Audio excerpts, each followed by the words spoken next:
Thank you very much, Karen, for that terrific discussion. Good afternoon, everyone. My name is Mark Sternberg, and I lead the Walton Family Foundation's K-12 education program. For over 3 decades, the foundation has worked to put the American dream within reach for more children by supporting efforts to increase access to high-quality schools. Over the past 5 years, we've been time and again encouraged by the vision of new education leaders who are creating new, innovative school models that set students on a path to careers of the future and to secure and fulfilling lives. But we must also confront the fact that our K-12 system still tolerates a significant opportunity gap. Over the next 5 years, we plan to do more to foster the creativity within communities and to support locally demanded, locally designed, and locally driven solutions. We feel a sense of immense determination and optimism about what is possible, about what we can do to effect a profound shift in attainment and opportunity for America's children, especially Black, Latino, and low-income children. This means moving beyond a vision of school designed for an age already behind us and bringing fresh ideas to what learning can look like. This will require new thinking. It will require new coalitions built around the singular goal of improving opportunity for children. How do we make this idea a reality? Well, to help us answer that question, I'm delighted to introduce 3 visionaries who are breaking down barriers, building new coalitions, and forging pathways to ensure that leaders of color have what they need to make meaningful change. Liz Thompson is co-founder of the Cleveland Avenue Foundation for Education.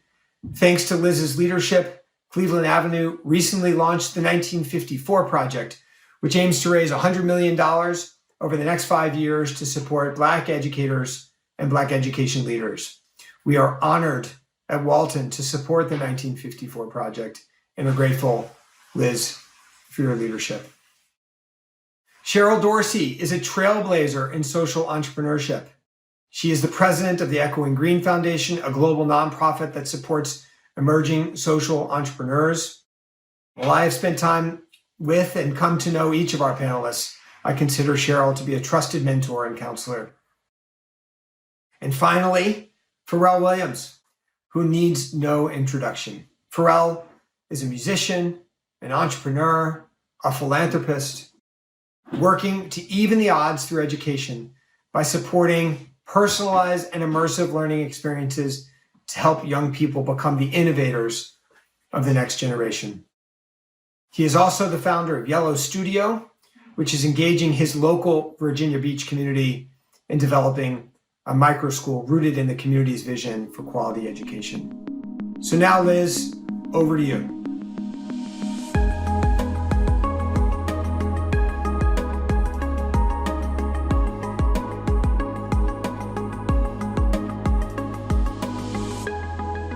Thank you, Mark. And thank you for inviting the 3 of us to share our perspectives on how to be the change in the world we want to see. Each of us represents a unique yet similar path forward for the important work of the Walton Family Foundation over the next 5 years. Each of us has deep roots in the communities we are lifting up and represent the authentic leadership we are placing front and center. The Black and brown genius, if you will, that has been, is, and will always be an integral part of our nation's progress. As we discuss the work that each of us is doing, please remember that this is not just our focus since the summer of 2020. Please remember that this is the work of our lives, and we thank you for your support and encourage you to continue listening.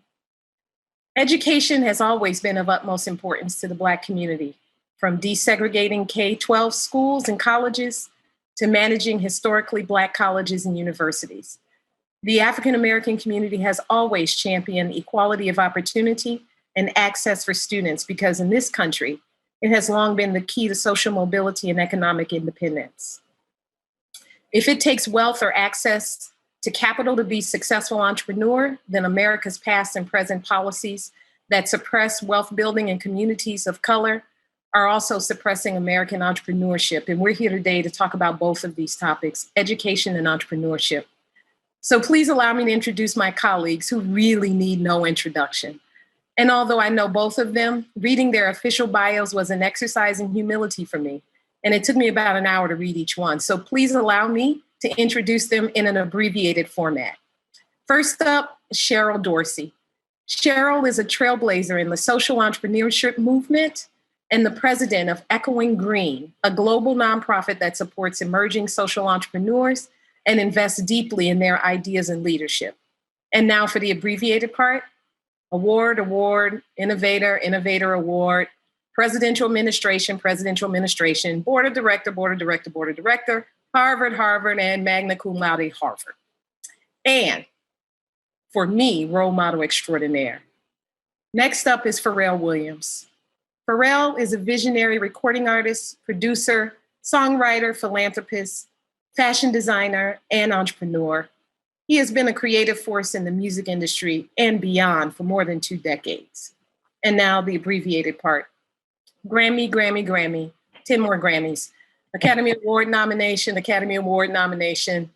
apparel lines, restaurants, innovator, genius. And to me, all around good human being. My name is Liz Thompson, and I'm the president of the Cleveland Avenue Foundation for Education, our family's foundation.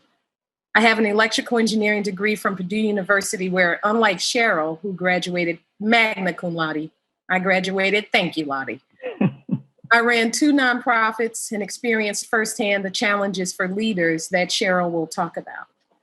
My husband and I started Cleveland Avenue, a venture capital firm dedicated to supporting remarkable entrepreneurs and remarkable educational entrepreneurs and the companies and the companies and organizations that they create. I'm happy to be here in this Black genius sandwich that we've created. So let's get started. Cheryl, Echoing Green and the Bridgespan Group released a groundbreaking report diagnosing the scale and size of the challenges that leaders of color face. Can you please give us a few highlights of that report to help us ground this conversation? Thank you, Liz. And I just want to start off by saying I am beyond thrilled and honored to be joining this extraordinary panel. Talk about Black genius to be in your company, Pharrell's company. I don't think it gets any better than this. So I'm thrilled to be with you all today. So yes, thank you for giving a shout out to the research that we did with our wonderful research partners at Bridgespan to look, as you said, at the depth of racial inequities in philanthropic funding for leaders of color. So why this study matters? Couple of reasons. First, for folks who have never heard of Echoing Green, we are essentially one of, if not the leading angel investor of emerging social entrepreneurs across the world. So every year we get 3,500 submissions from 160 countries around the world. If you can survive our Darwinian vetting process and be one of the less than 1% of folks who are left standing at the end of this vetting process, you become an Echoing Green Fellow. So you talk about best in class emerging leaders, Echoing Green has them. However, when we looked at the progress of a lot of our BIPOC leaders, in particular Black leaders, in the couple of years after our fellowship, what we saw, Liz, just extraordinary.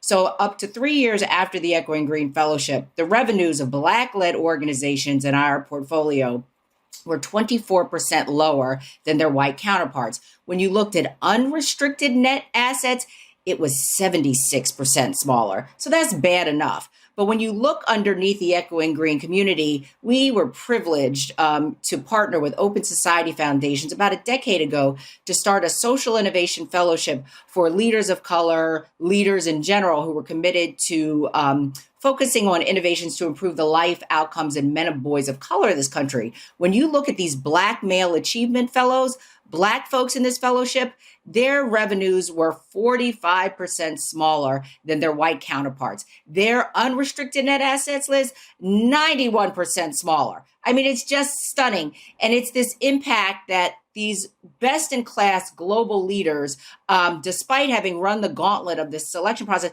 were still facing the headwinds of these implicit biases out in the capital marketplace. And it was just heartbreaking. But I have to say, it is replicated across all markets. I was was looking back at an investment we made about 5 years ago in a project called Digital Undivided that invests in Black and brown women tech entrepreneurs. So when you look in the tech ecosystem, Black female founders essentially receive zero venture capital, right? So when you look at the several thousand venture deals that happened between like 2012 and 2014, less than 1% of those dollars went to Black women, according to Digital Undivided. So, and when they did get investment, the average amount was about 36,000 versus the annual investment size of about 4.5 million. This numeric, symbolic and real inequity that was staring all of us in the face made real sort of the structural racism that folks have been talking about for years. So when you see the numbers, they're indisputable. And it's just a reminder of how far we have to go and why this conversation around access is so critical, Liz. Hey, Cheryl, let me just go back to something you just said. I thought I heard you say $36,000 for Black women versus $4 million in venture capital funds for others. Yes, ma'am. Absolutely. Think about that. You absolutely heard that differential correctly. It's just stunning. And I can't even tell you, we live in a moment in this pandemic where we're also seeing the structural inequities of the Paycheck Protection Program. And when you look at how those loans were delivered to Black and brown entrepreneurs in the early days, there was real disparities in how this money was not flowing into the coffers of Black and brown entrepreneurs. By the end of the second round of the PPP program, it had equalized, but that timing differential was existential. We know that so many Black and brown folks, their businesses didn't survive. So this combination of lack of access in both numeric terms as well as timing means the difference between life and death of these organizations, Liz. I know, Cheryl. And that, what you just talked about, that whole research project that you did with Bridgespan, that was the basis for what we used at the cafe in the 1954 project in order for us to center on Black leaders, particularly in education. But I'm going to come back to that. Right now, Pharrell, I want to bring you in.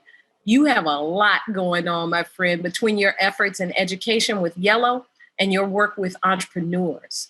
Help us understand how this research that Cheryl just talked about impacted your work and the barriers that you've seen promising young leaders encounter. Okay, so first of all, Miss Cheryl Dorsey is so impressive. I am so intimidated to speak behind this incredibly talented, very clear-minded spirit. Oh my goodness, the way that you spoke just now, you see through the matrix of all these problems. And, I take my hat off to you. You are it gets easier, something super special. It gets easier coming behind her. Trust me, I know. To take her bags. Yes, I understand. Yes, I'd be good at that. With Yellow, for us, it was always looking at the issues that I feel like are systemic in education, especially like grammar school. When you think about it, math has always been an issue, and it's like the toughest room to be in when you think about the classrooms with math. And because of it, when people, everybody processes information differently. Bear with me, you all. This is not Ms. Dorsey speaking. But everybody processes information differently. And when the system is set up for only a mind that thinks or processes information one way, everybody else is out back, and essentially you're deemed remedial. What we want to do with Yellow is eradicate that term. It's just quite honestly not fair. If you think about it, right? Some people are visual learners, some people are auditory learners, some people are even like kinesthetic learners, which is like by patterns or methods or procedures. And for us, what we want to do is we want to get into sensory-based assessment and sensory-based learning so that once it's determined when you're 3 to 4 years old how you process the information, you'd have curriculum based on that. This is what we're working on at Yellow as well. And I just honestly feel like it's high time. Too many kids are slipping through the cracks. I know for me, while I'm not an educator, and the doctorate degrees that I've been given are all honorary. My mom's the real one, right? There's a bunch of esteemed doctors on this platform today, and I am not one of them, okay? But for me, I know that I credit where I am right now. I give the credit to my educators. When I look over my shoulders and I look at the constellation that is my life, my pattern, the stars that are behind me, those are my teachers. Those are the ones saying, look, we don't know exactly what's that way, but you keep going, And so I was lucky enough to have A, music be something that I love, B, teachers to motivate me to do enough of the work to at least get by, to be able to stay in my music class and stay in band. And that worked out for me. But what about someone else that doesn't really play instruments or isn't artistically inclined? What happens to that person? We need a more comprehensive system that is, I honestly believe that is sensory based. That way, no child falls behind. And essentially, we get to even the odds. And when you talk about entrepreneurship, there's a program that we started in concert with some historic Black colleges and universities, and it's called Black Ambition. And for us, if you think about the idea that we are, north of 30 million as African Americans, right? We're north of 30 million people in this country. We're less than 13%. And oftentimes our voices are used to benefit these other industries, but not necessarily benefit us as entrepreneurs. We don't really have enough of a voice. And why don't we have a voice? It's because we don't own enough of the pie, the American pie. The pie chart, it's not enough of us, right? I think it's about, private equity and VC founders are probably less than 3% that are African American, right? And the odds are against us there, right? So we thought to ourselves, the best way to change this conversation is to look at the issues, right? Look at the side effects of us not having enough of a voice. What are those side effects? There's essentially three pillars. There's disproportionate access to education. There's disproportionate access to healthcare, medicine, and there's disproportionate access to legislation, essentially representation. So how do we get to that place, right? Because our brothers and sisters who are not Black, our white brothers and sisters, our Asian brothers and sisters, so on and so forth, they pretty much have awesome access to education, awesome access to healthcare and also legislation, right? So in the neighborhood, if you think about it, the Asian dollar stays in its community, about 20 days, right? The African American dollar stays in its community for, 6 hours. And again, what's that problem? That problem is that we don't own enough businesses. When you own enough of your culture has their fair share in the business sector, then more than likely, again, great education, great healthcare, great representation. And so we thought a solution for this would be to go to the most fertile grounds to find the entrepreneurs, and that is the HBCUs, right? The historic Black colleges and universities have amazing soil, and it does more than grow grass. Literally, some of the brightest minds and the brightest concepts come out of there. And so we figured we would, launch a prize, 10 different prizes. One at Spelman, Black Ambition Spelman, one, Black Ambition Morehouse, Black Ambition Howard, Black Ambition Norfolk State, so on and so forth. And then what would happen is, 10 times a year we launch these prizes, but in different times, because it'll take a minute for these prizes to get, to be won and awarded, you'll see different prize winners popping up, Black and Latinx, by the way. And one of the coolest things about our prize is the number one thing that if you ask that less than 3% of the Black entrepreneurs what they really needed when they were launching their businesses, it is the strategic scaffolding that is called mentorship. So we too, Miss Cheryl Dorsey, we worked with Bridgespan as well. And one of the partners there, an African-American woman by the name of Willa Selden, she and her team, she's amazing, comprised of mostly women, by the way. These women were like architects. I mean, literally, they soup to nuts. They asked all the right questions and made sure that this concept was super sound. And it's been really amazing to just see the beautiful response that we've been getting from people who want to have their ideas heard, and that they know they're going to get this amazing mentorship. So not only the winners, but also the runners up. And the prizes start from, $50,000 all the way to like $250,000. I wanted to jump in because you mentioned two things that I want to kind of double click on.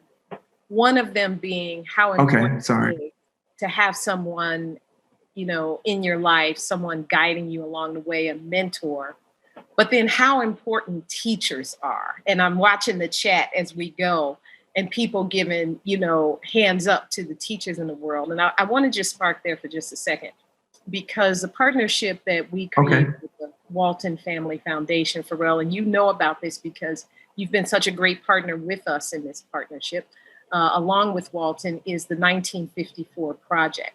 And you talk about the importance of teachers. There's no question about it. The importance of teachers, and in particular, Black teachers, brown teachers, teachers that look like the vast majority of students that are in our public schools, are critically important, and we need to increase the numbers of them. So let me just give you a little bit of information about this partnership. And then Pharrell, I want you to come back in and speak even more about that Black prize, because this is the second part of what we're talking about. But when we decided that we wanted to figure out a way in order to increase the numbers of Black educators, not only in the classrooms, but those running nonprofit organizations that support educators, we decided we wanted to do it, but have it be led by Black people in philanthropy. Many times, Pharrell, you said this, our voices are not represented at the table. And so a mutual friend of mine and Melinda Wright, who works for the Walton Family Foundation, and by the way, if you all don't know what a gem Melinda Wright is, I'm telling you, she's absolute pure gold. So I'm snapping up to you, Melinda. We sat down and we talked about what the possibilities would be if we could get the Black community to lead the philanthropic effort around increasing the numbers of Black educators across the landscape, increasing the numbers of curriculum that are culturally affirming, and increasing the numbers of organizations that are addressing the college to career pipeline. What would happen if we had the Black community leading that philanthropic effort? Melinda was looking at the same thing through the Walton Family Foundation, and we came together and created a partnership. We call it the 1954 Project. And essentially, we're doing just that. We are calling in Black people all across the nation. This is a national effort to say, come and join in this kinetic community in order to lift up the Black genius that is so ubiquitous across our communities, the deep reservoir of talent that we have, to be proximate to the problems that we're seeing in education. And let's elevate the voices of those leaders. And so, Pharrell, I hear you. I am with you. And I want you to explain a little bit more with this Black prize, because you're taking it then to one level before we get to these leaders that are running the nonprofits. You're working with college students in order to elevate their entree into entrepreneurship. Tell us a little bit about what that process looks like.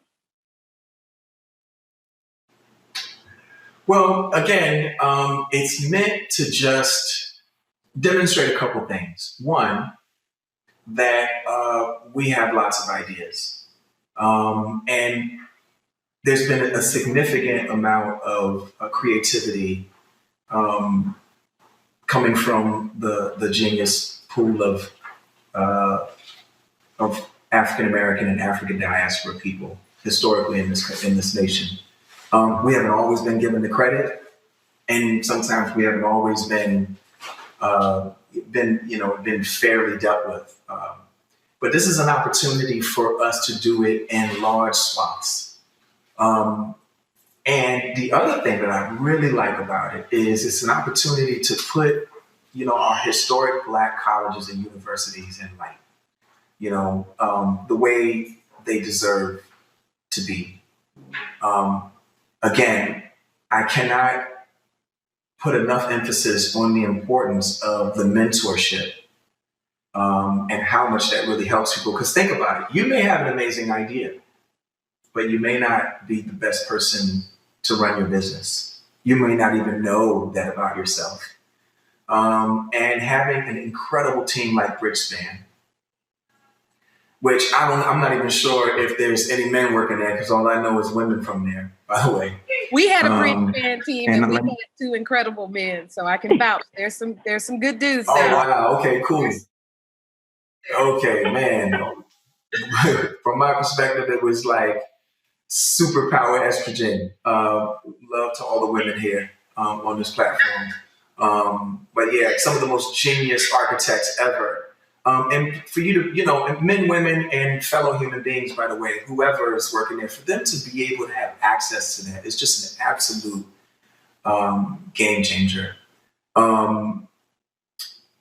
I will say this too, and I want to be very clear with everybody here, out of all the respect in the world, I am a galvanizer. I know that that's what I'm good at doing. I'm good at bringing the right people in the room. But in terms of doing the day-to-day, all of the super granular work, Willa Selden has really been at the forefront. She's been the Griffin of the boat. And so I want to definitely give her respect. I know there are a lot of people who start organizations and they're right in the middle of it, but I'm a musician. I know bass lines and chords and a couple melodies, and that's what I do. But for me, this idea, the concept was something that needed to happen, right? We need to see that. I mean, imagine every year we're working with 10 different HBCUs, a new one every year. And again, to see all these winners and second and third runners up popping up with these ideas and getting this help. Because the thing is that there's not a lot of HBCUs, right? And I didn't even notice until we did the research, but there's only it's mostly the East Coast thing, right? There's no West Coast real HBCUs. When I figured that out, I was like, wait, what? Or are there none in Europe? I mean, this is really a thing. So highlighting these historic Black colleges and universities and, giving them their flowers in the form of a partnership and for people to know how integral they are to this process has been an honor. And I don't know if I've answered your question all the way, but those are the two things I wanted to make sure that people knew about this. You did. You know what gets me jazzed is when I think about HBCUs and I think about Uber, think about Facebook, think about Instagram, whatever, insert whatever. And then you think about when we are able to give our young brothers and sisters in the communities that we are from the same access to education, I can't imagine what's going to come out of those communities, right? I just can't even imagine. We haven't seen it before, is the point. Cheryl, I want to turn to you. Now, I know one thing that the three of us share in common is a commitment to leadership. We understand how important that is in order to take anything of a step forward in terms of education. Talk to us a little bit about Echoing Green and the leaders that you support. So thank you for that question. And I'm going to go back because I was just enthralled by the back and forth between you and Pharrell, because my heart was just full because, number one, I serve on the board of Bridgespan. So you're right, Pharrell. Willa is all of that in a bag of chips. So yes, yes, yes, and yes. Right. I got to give a plug for Nithin Iyengar. Yes. It's amazing. It is an extraordinary social impact organization. I've been proud to serve on the board, and they do good work like that. I'm also the child of two HBCU grads. Both my parents graduated from Morgan State. My mom got her master's from Atlanta University Clark. When you look at sort of these ecosystems of Black excellence, when you think about 40% of our Black congressional leadership graduated from HBCUs, 40% of the engineers, Black engineers in this country coming out of HBCUs, 50% of our nation's Black lawyers out of HBCUs. I think we might have somebody in the White House right now, if I'm not. Well, there you go. And I must say, my apartment building is an old Howard University dorm where she lived. So I'm representing here at Eaton Hall. And it just shows you what these ecosystems of excellence look like. And so appreciate what Pharrell is doing, because when you look at the fact that it's like 21% of all business and management majors who are African-American come out of HBCUs. This is what the talent pipeline looks like. So we've got to sort of connect the dots, sort of developing, cultivating, tending to this talent from inception. And we all know the adage, which is true, that talent is equally distributed, opportunity is not, right? And so that is our work as galvanizers, as dot connectors, as philanthropic leaders like you, Liz. That is our work. And it does come down to leadership development. I appreciate you giving a shout out to Echoing Green, because that's what we're searching for. Next generation leadership that is pressure testing, pushing back against the status quo, reimagining what tomorrow can look like, right? And a lot of that reimagination is going to happen with BIPOC leaders who are going to pull us into the multicultural society that we need to be. And I will say, look, Pharrell said it, you said it. How do you think about leadership development? I think it was a linear conversation for far too long, as opposed to a holistic frame. I'm a pediatrician. I was trained up in social determinants of health, right? You just can't come at a problem in one particular direction. You have to come at it from a broader holistic perspective. So when you think about how do you invest in leaders, there's a whole notion of access to capital and other non-financial supports, including what Pharrell talked about, mentorship. When you talk to a lot of these entrepreneurs, the capital matters, but it's that social capital that often matters more. That's where these mentors really matter. There's also a whole framework about how do you help these folks simply build power. We just got to call it what we need to call it. We've been locked out of these circles and these opportunities for too long. The way that you get through the barrier of access is by building power, right? And sort of ceding control to these communities. And last but not least, I would say there's a whole sort of healing, restorative justice agenda that needs to happen. A lot of these leaders of color, Liz, you know this, are dealing with so much personally, as well as sort of the trauma over the course of time that their communities have been working through. So making sure that leadership development is about sort of the external work of leadership as well as the internal work of leadership.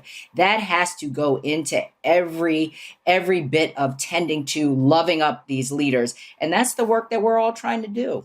That's absolutely right. You know, someone asked me the other day in conversation, we were talking about increasing the number of Black teachers in the classroom, in the schoolhouse, and across the landscape.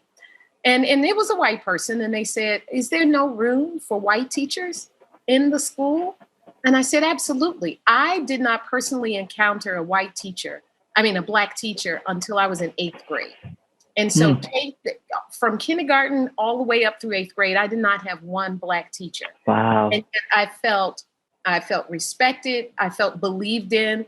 And I felt like there were people that loved me and cared for me, and they were white. And so it's not a matter of whether or not there's room. The question is, what about all the Black teachers that did not have a place in that building? What about all the Black teachers that know the shorthand, that can connect with children in a way that's different?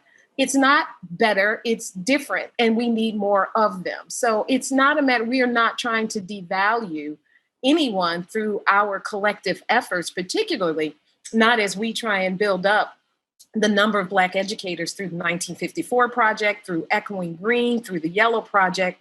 What we're saying is we just need more of them, because there's just a shorthand that comes from a teacher looking at a child in the eyes that looks like them and saying, I know you, I am you, I've been where you've been, and you can go where I've gone.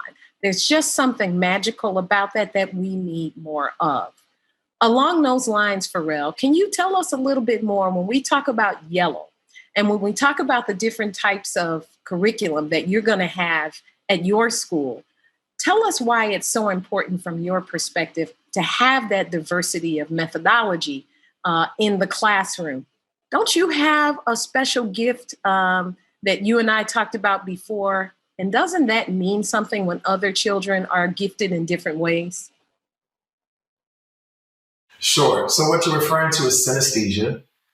It's not as rare as people make it sound like, but a lot of musicians have it, a lot of artists have it, and there's even graphic synesthesia, and usually you find that in scientists, you find that in a lot of like mathematicians. Those are people who can like read off 26-digit numbers and just really, you know, it's a lot like this panel here. When I listen to Miss Dorsey speak, I'm like, oh my goodness, like there's so much fire. Like I don't understand how, the pictures in that room are not melting.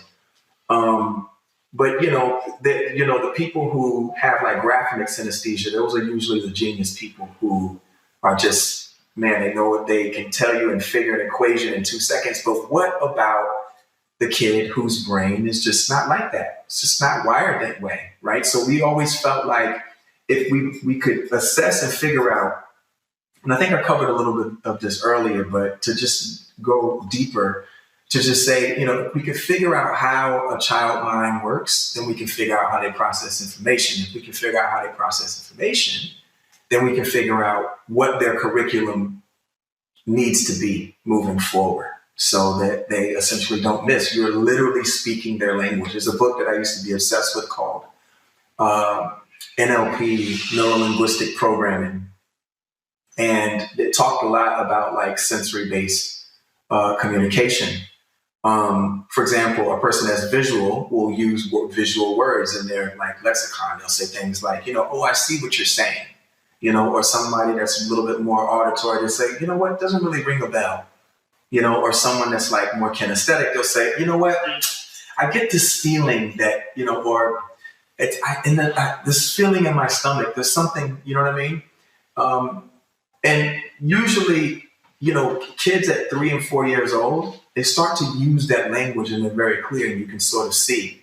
So we feel like if we can, synthesize the right to the lowest common denominator, like the right battery test to sort of test these kids, get them assessed and figure out how they process that information, then again, we won't have any kids slipping through the cracks at all. And I wanted to go back and say this one more time. You guys, teachers are everything. Teachers should make as much as doctors, right? And let's stop giving them doctorate degrees if we're not going to pay them like doctors, right? Teachers need to make as much as doctors and really super successful lawyers. Why? Because they're the gateway. If they don't teach our kids, our national GPA just goes lower and lower and lower and lower and lower. Like, aren't we trying to at least break past like top 5 in the world, right? The only way we're going to get there, is teachers. Sorry, I'm shutting up. Intersected. I'm sorry, it's the delay that's getting in our way here. I apologize for that, but all of us have intersected with a teacher that has transformed us in one way or another. So I agree. I've never understood why teachers didn't get more. And that's why we want to elevate the work that they do. We have time for one more question that I want to pose. So our audience today is comprised of people working across the country to affect change in this environment that we've been talking about, K-12 education, and particularly in Northwest Arkansas. What advice, Cheryl, can you give to these people that are watching us today based on your research? What advice would you have as we think about the pathway forward? Whew, that is a tough one. I am not an expert in education reform, but I have had the privilege of almost the past 30 years working with transformational leaders, right, who deeply believe in centering community voice and community wisdom. So some of the things that we've learned standing alongside many of these leaders are a couple of things.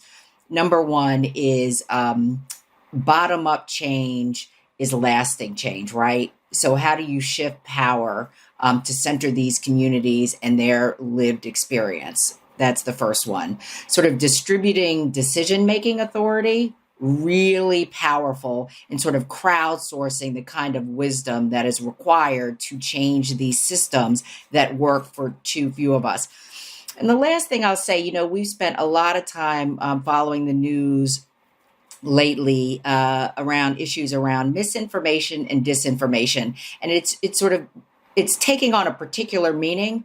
But I think we all need to be reminded that we are all sort of victims of misinformation and disinformation about the potential and promise of folks of color. Right? There is a lot of stuff we all have to unlearn. Right? About the limitations and possibilities of folks of color. Right? Sort of this misinformation, disinformation started 1619 and drumbeat year after year, day after day has been inculcated into all of us. So the great unwinding, the great unlearning that needs to happen if we are ever going to change these systems and make them work for more children of color who look like us on this panel, we have got to get to this.